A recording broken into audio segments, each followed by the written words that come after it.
Assalamualaikum warahmatullahi wabarakatuh. Bismillahirrahmanirrahim. Alhamdulillahilladzi ala ni'matil imani wal islam. Wassalatu wassalamu ala sayyidina Muhammadin khairil anam wa ala alihi wa ashabihil bararatul kiram. Allahumma rabbi shrah li sadri wa yassir li amri wahlul 'uqdatam min lisani yafqahu qawli, amma ba'du.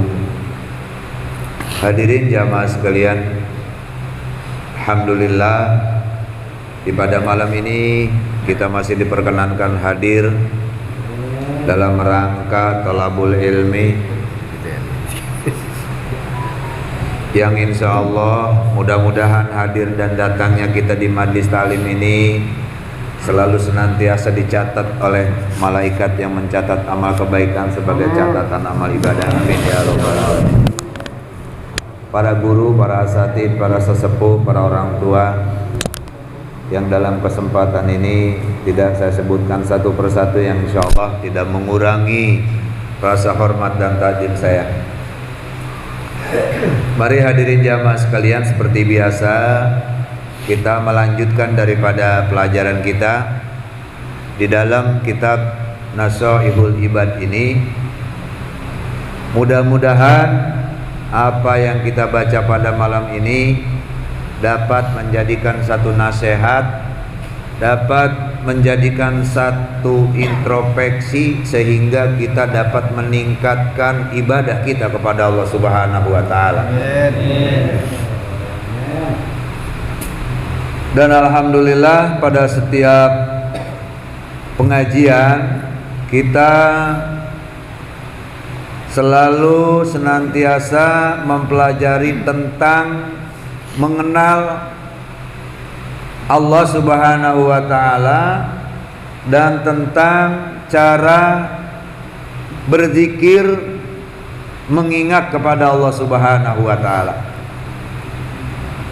Kelanjutan daripada pelajaran kita ini, bismillahirrahmanirrahim.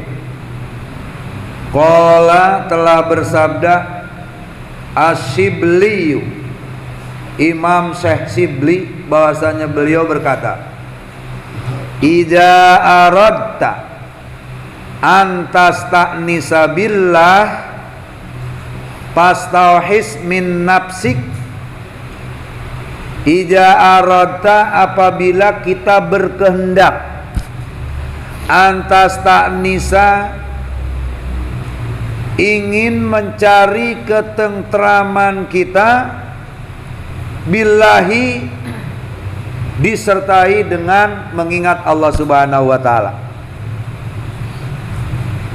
Jadi kata Imam Syekh Syibli, apabila kita berkehendak ingin mencari ketenangan dan ketentraman hati agar supaya terus dan terus mengingat akan Allah Subhanahu wa taala, bagaimana yang dinamakan ta'nis, tenang tentram itu, yaskunu qalbuka ma'allahi ta'ala, yakni tenang hati kita ini, seakan-akan di hati kita ini hanya ada Allah Subhanahu. Ini insya Allah apabila hati kita tenang, selalu ada kalimat Allah di hati kita, maka insya Allah kita akan menemukan satu ketentraman dan ketenangan dalam hati, sehingga wala yanfiru minhu, sehingga tidak kabur. Hati kita ini tidak jelalatan kemana-mana. Hati kita ini tidak kabur jauh daripada Allah Subhanahu wa ta'ala. Syaratnya adalah pastauhis min nafsik. Kata Syekh Imam Syibli, apabila kita berkehendak ingin mencari ketentraman, ketenangan, yang disertai dengan mengingat Allah Subhanahu wa taala, yakni tenangnya hati kita dengan Allah, walayan piru minhu, sehingga hati kita ini tidak kabur, konsentrasinya fokus akan zikrullah. Syaratnya adalah pastauhis min nafsik. Maka haruslah kalian ini menghindar, giras min nafsik, daripada hawa nafsu. Jadi kita harus banyak lari dari yang namanya hawa nafsu. Karena pertarungan berperang yang paling berat adalah melawan hawa nafsu. Oleh karena itu, nafsu ini adalah sesuatu musuh yang sangat berat. Mungkin kalau kita mempunyai musuh sesama zahir, bisa apabila dia akan memukul kita, mungkin kita bisa menangkis. Apabila mereka akan datang ke kita, mungkin kita bisa menghindar. Tetapi dikala hawa nafsu yang datang, inilah yang sangat sulit. Nafsu ini musuh terberat. Oleh karena itu, sedangkan syarat yang paling utama di dalam mencari ketentraman dan ketenangan hati, agar supaya kita terus dan terus min nafsi, kita harus berusaha untuk menghindar, kabur daripada hawa nafsu. Al-pakto mawaddati nafsika, yakni kita harus memutuskan kecintaan kita dengan yang namanya hawa nafsu. Karena sesuatu yang disertai dengan hawa nafsu itu tetap itu adalah bujuk rayu bawaan daripada setan. Sekalipun jenisnya ibadah, kalau itu ibadah disertai dengan nafsu, tetap itu contoh. Nafsu, ada yang bawa nafsu setan. Contoh kecil, datangnya kita ke pengajian bukan lillahi ta'ala. Datangnya kita ke pengajian karena malu dengan teman-teman datang ke pengajian. Kalau saya nggak datang ke pengajian, takut saya dianggap gimana itu. Nah, itu nafsu. Datang ke pengajian. Datangnya ke pengajian karena mungkin malu punya mertua haji. Masa iya kita sebagai mantu nggak mau datang ke pengajian? Ini pun tergolongkan nafsu-nafsu setan. Dan yang kita cari ketenangan untuk mengingat Allah, sebagaimana firman-Nya, ala bidzikrillahi tatmainnal. Ingat, seseorang yang ingin tentram hatinya itu hanya dengan mengingat akan Allah Subhanahu. Kemarin sudah kita bahas tentang ketenangan, tentang zikir kepada Allah Subhanahu wa taala. Dan yang kita cari dikala kita sudah tenang mengingat akan Allah, insya Allah keridhaan Allah Subhanahu wa taala akan datang kepada seorang hamba yang selalu hamba tersebut mengingat akan Allah Subhanahu. Kenapa? Karena Allah akan mengingat kepada hamba yang selalu mengingatnya.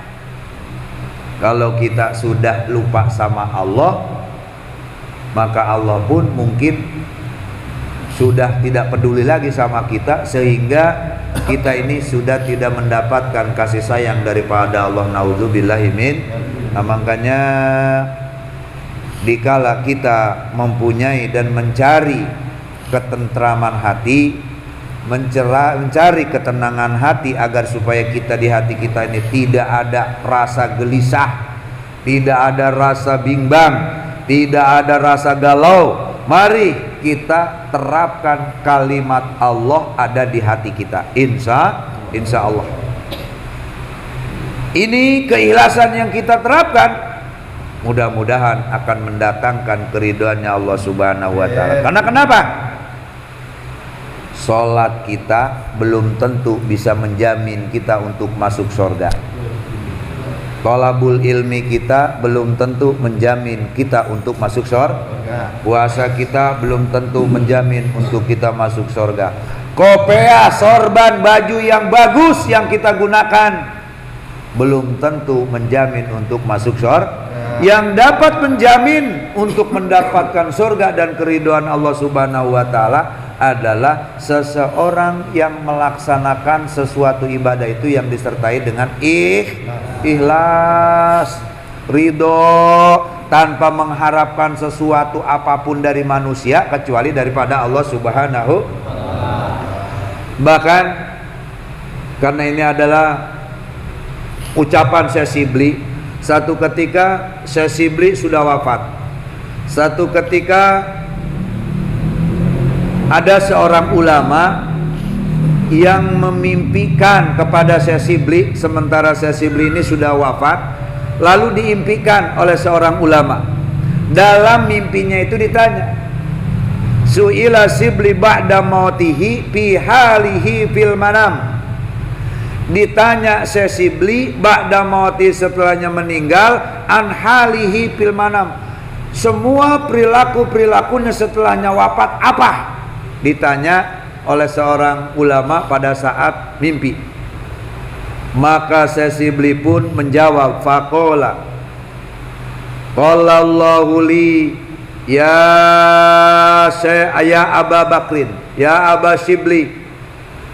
Kata Syekh Shibli menjawab bahwasanya Allah Subhanahu wa taala telah memanggil, ya Aba Shibli, atadri bima ghafartu laka, apakah engkau tahu apa yang mendapatkan dan apa yang menjadikan engkau mendapatkan ampunan dariku? Kata Allah. Qultu, maka menjawab Syekh Shibli, bisolihi amali, karena amal perbuatan saya yang soleh selama hidup di alam dunia. Saya melaksanakan ngaji, thalabul ilmi, kumpul bersama para ulama, amal yang soleh seperti itulah yang menjamin saya masuk, yang menjamin saya untuk mendapatkan ampunan darimu ya Allah. Qala, maka dijawab sama Allah, lah bukan, amalmu yang kau anggap soleh belum tentu dapat aku ampunin dosamu, karena banyak amal yang disertai dengan riya, takabur, ujub dan sebagainya. Lalu Syekh Shibli berkata lagi, qultu bi ikhlasi ubudiyati, dengan ikhlasnya ibadah saya. Faqala, maka menjawab Allah, la, itu pun bukan. Lalu disebutin semua amal-amal baik Syekh Shibli selama hidup di alam dunia. Bihaji wa saumi wa salati, dengan ibadah hajiku, dengan puasaku, dengan salatku, sehingga engkau dapat mengampuni dosaku. Kata Syekh Shibli, tetap jawaban Allah, faqala, la, bukan. Bihijrati bilis solihin, karena saya sering mendekat dengan para orang-orang soleh. Wali talibil ilmi, dan saya juga sering menuntut ilmu. Tetap jawaban Allah, la, bukan. Qultu, maka berkata Syekh Shibli, ilahi ya Allah, pabima, dengan apa ya Allah engkau dapat mengampuni dosaku? Ini lagi bicara keikhlasan, ketulusan di dalam ibadah, semata-mata semuanya milik Allah Subhanahu. Faqala, maka menjawab Allah Subhanahu wa taala, atajkuruka, wahai Syekh Shibli, ingatlah engkau, hina kuntu tamsi, satu ketika engkau berjalan, fi darbin, di satu jalan, darbun itu jalan, darbi Baghdadin, di jalan yang ada di daerah kota Baghdad. Kata Syekh Shibli, oh iya, saya pernah berjalan di satu tempat. Lalu ada apa dengan jalan tersebut? Fawajadta hirrotan, maka di situ tiba-tiba perjalanan Syekh Shibli menemukan seekor kucing. Sogirotan, kucingnya kecil. Kalau kucing kecil kan bunyinya ngeok ngeok, nggak berhenti berhenti. Qad afahal barod, sementara kucing itu dalam keadaan kedinginan. Dalam kedinginan, biangnya kagak. Kucing baru lahir kedinginan, keok keok keok. Wahia tanzawi min siddati, sementara kucing itu lagi kedinginan ngeringkup, saking bangetnya riddah, dingin. Fa'akhodaha, maka tiba-tiba engkau mengambil kepada seekor kucing tersebut karena merasa rahmatan laha, karena merasa kasihan melihat makhluk Allah yang sedang kedinginan.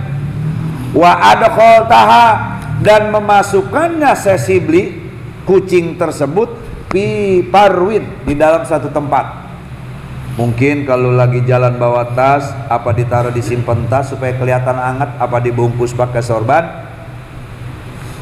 Kana alaika wiqayatan, bukti bahwasanya kalian ini telah mencari keridhaan Allah sekecil apapun, menjaga makhluk-makhluk Allah, jangankan lagi jenis sholat, tasbih dan puasanya, sampai sekecil itu pun makhluk Allah yang sedang kedinginan lalu ditolong, dibantu agar supaya kucing tersebut bisa jadi hangat, dibawa pulang. Karena alaika wiqayatallaha, dengan adanya perilakumu seperti itulah engkau menjaga makhluk seekor kucing, maka Allah subhanahu wa ta'ala birahmatika litil kalhirrah rahmatik, dengan adanya kasihan sama seekor kucing, maka Allah mendatangkan satu rahmat sehingga mengampuni dosa-dosa Imam Sesibli. Nah ini dengan keikhlasan, ya. Jadi ulama mencari keridhaan Allah, sampai-sampai seekor kucing itu adalah makhluk Allah, menimbulkan rasa kasih sayang kepada si kucing tersebut, dibantu dan ditolong, sehingga Allah mendatangkan rasa kasih sayang kepada Sesibli, sehingga mendapatkan ampun dan maghfirah daripada Allah subhanahu. Nah, ini keberkahannya keikhlasan. Makanya ibadah sehebat apapun, kalau tidak disertai dengan ikhlas lillahi ta'ala, itu sia-sia. Yang kita cari dalam setiap pengajian ini, kita diawali tadi membaca istighfar, membaca ratib, doa, itu tidak ada lain semata-mata yang paling pertama kita memohon diampuni daripada dosa dan memohon ridhonya Allah subhanahu. Mudah-mudahan jamaah sekalian, kita semua yang hadir di sini diawali dari pembacaan istighfar, tahlil, tahmid, dilanjutkan dengan doa. Mudah-mudahan kita semua ada di dalam rahmatnya Allah subhanahu wa ta'ala. Amin ya rabbal alamin.